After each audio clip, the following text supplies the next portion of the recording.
അപ്പോൾ ഷഹീദുകളായ ആളുകൾ എന്ത് ചെയ്യൂല? മയ്യിത്ത് കുളിപ്പിക്കുകയില്ല. ഇല്ല അൻ യകൂന ഷഹീദൻ മാത ഫിൽ മഅരിക, യുദ്ധത്തിൽ മരിച്ച ഷഹീദുകൾ എന്ത് ചെയ്യൂല? ഫഇന്നഹു ലാ യുഗസ്സലു, കുളിപ്പിക്കുകയില്ല.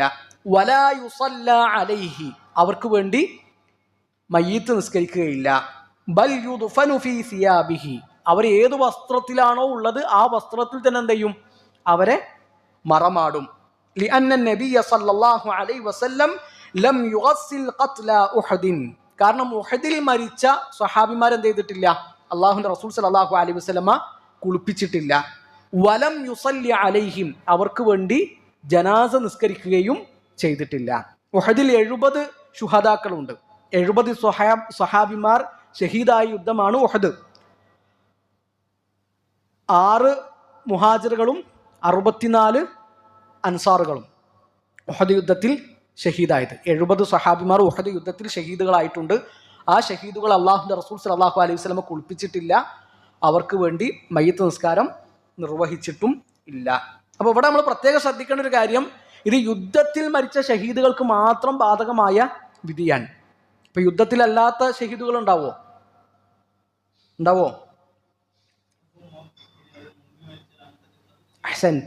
അങ്ങനെയും കുറച്ച് ഷഹീദുകളുണ്ട്.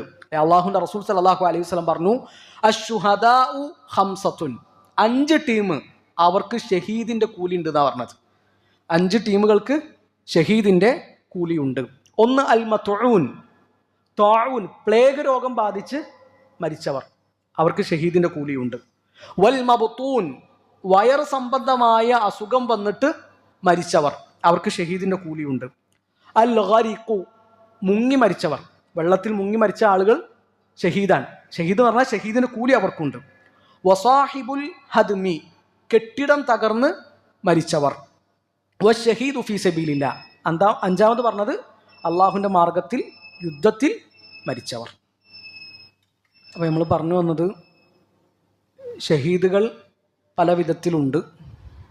5 വിഭാഗങ്ങൾ അള്ളാഹുവിന്റെ റസൂൽ സല്ലല്ലാഹു അലൈഹി വസല്ലമ പ്രത്യേകമായിട്ട് എണ്ണി പറഞ്ഞു. അവർക്ക് ഷഹീദുകളുടെ കൂലിയുണ്ട്, എന്നാൽ ദുനിയാവിൽ അവർക്ക് ഷഹീദുകളുടെ വിധി ബാധകമല്ല. അപ്പോൾ ഷഹീദിന്റെ വിധിയാണ് മരിച്ചു കഴിഞ്ഞാൽ കുളിപ്പിക്കൂല, അവർക്ക് വേണ്ടി നിസ്കരിക്കൂല, അവരേത് വസ്ത്രത്തിലാണോ ഉള്ളത് ആ വസ്ത്രത്തിൽ തന്നെ അവരെ മറമാടും എന്നുള്ളതൊക്കെ. ഈ വിധിയൊന്നും ആർക്ക് ബാധകമല്ല? ഈ ത്വാഊൻ ബാധിച്ച് മരിച്ചവർക്കും, പ്ലേഗ് രോഗം ബാധിച്ച് മരിച്ചവർക്ക്, വയറു സംബന്ധമായ അസുഖം വന്നിട്ട് മരിച്ചവർക്ക്, മുങ്ങി മരിച്ചവർക്ക്, കെട്ടിടം തകർന്ന് മരിച്ചവർക്കൊന്നും ഈ വിധി ബാധകമല്ല. എന്നാൽ ഒരാൾ കെട്ടിടം തകർന്നിട്ടാണ് മരിച്ചത്. ഇപ്പോൾ ഫിലസ്തീനിൽ കുറേ ആൾക്കാർ കെട്ടിടം തകർന്നിട്ട് മരിക്കുന്നവരുണ്ട്. അല്ലെങ്കിൽ ഒരു ഭൂമി കുലുക്കുണ്ടായി, ഇപ്പോൾ സിറിയയിലും ഒക്കെ ഭൂമി കുലുക്കുണ്ടായല്ലോ. അപ്പോൾ ആ സമയത്ത് കെട്ടിടം തകർന്നിട്ടാണ് ഒരാൾ മരിച്ചത് എങ്കിൽ അയാൾക്ക് ഷഹീദിൻ്റെ കൂലിയുണ്ട്. എന്നാൽ അയാളെ കുളിപ്പിക്കണം, അയാൾക്ക് വേണ്ടി നിസ്കരിക്കണം, അതൊക്കെ കഫൻ ചെയ്യണം.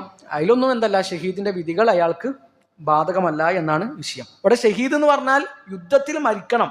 ഒരാൾക്ക് യുദ്ധത്തിൽ പരിക്ക് പറ്റി, ആ പരിക്ക് കാരണമാണ് അയാൾ മരിച്ചത്. എന്നാൽ യുദ്ധത്തിൽ മരിച്ചിട്ടില്ല, മൂപ്പര് നാട്ടിലെത്തി വീട്ടിലെത്തി ഒക്കെയാണ് മരിച്ചത് എങ്കിലും ഏത് വിധി ബാധകമല്ല? യുദ്ധത്തിൽ മരിച്ച വിധി ബാധകമല്ല. ഇപ്പോൾ സഅദ് ഇബ്നു മുആദ് റളിയല്ലാഹു അൻഹു, അദ്ദേഹത്തിന് ഖന്തക്കിൽ വെച്ച് പരിക്ക് പറ്റിയിട്ടുണ്ട്. ആ പരിക്കാണ് അദ്ദേഹത്തിൻ്റെ മരണത്തിൻ്റെ കാരണം. എന്നാൽ ആ യുദ്ധത്തിൽ വെച്ചിട്ട് എന്ത് ചെയ്തിട്ടില്ല? മരിച്ചിട്ടില്ല. അപ്പോൾ അവർക്ക് ഏത് വിധി ബാധകമല്ല? ഈ പറഞ്ഞ ഷഹീദിനെ കുളിപ്പിക്കണ്ട, നിസ്കരിക്കണ്ട എന്നുള്ള വിധി ബാധകമല്ല. ഉമർ റളിയല്ലാഹു അൻഹു ഷഹീദായിട്ടാണ് മരിക്കുന്നത്. എന്നാൽ യുദ്ധത്തിലാണോ ഷഹീദാകുന്നത്? അല്ല. പള്ളിയിൽ വെച്ചിട്ട് അബൂ ലുലു എന്ന മജൂസിയായ മനുഷ്യൻ ലഅനഹുല്ലാഹ്, ആ മനുഷ്യൻ്റെ കുത്ത് കിട്ടിയിട്ടാണ് ഉമർ റളിയല്ലാഹു അൻഹു മരിക്കുന്നത്. അപ്പോൾ ഉമർ റളിയല്ലാഹു ഏത് വിധി ബാധകമല്ല? ഈ പറഞ്ഞ വിധികൾ ബാധകമല്ല. ഉമർ റളിയല്ലാഹു കുളിപ്പിക്കണം, അതുപോലെ തന്നെ മയ്യിത്ത് നിസ്കരിക്കണം, കഫൻ ചെയ്യുമ്പോൾ കഫൻ ചെയ്യണം. അപ്പോൾ ആ വിധി യുദ്ധത്തിൽ വെച്ച് ഷഹീദുകളായ ആളുകൾക്ക് മാത്രം ബാധകമായ സംഗതിയാണ്.